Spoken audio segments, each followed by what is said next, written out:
فين الحكمة لما يتربى على إن القرآن تحفة مقدسة ممنوع الاقتراب منها؟ فين الحكمة من كده؟ مش لكده ممكن يكون من الحكمة عشان أقول لك قال الله جل في علاه: وإذا قرأت القرآن جعلنا بينك وبين الذين لا يؤمنون بالآخرة حجابا مستورا.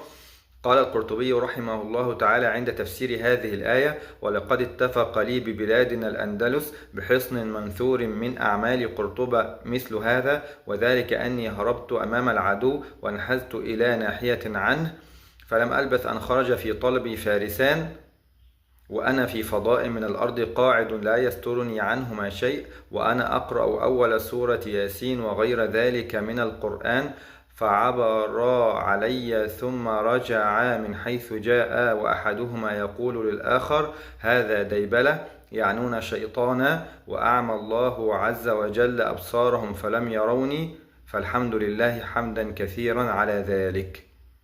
ديبلة شيطان، بالفرنسية ديابل، وبالأسبانية ديابلو.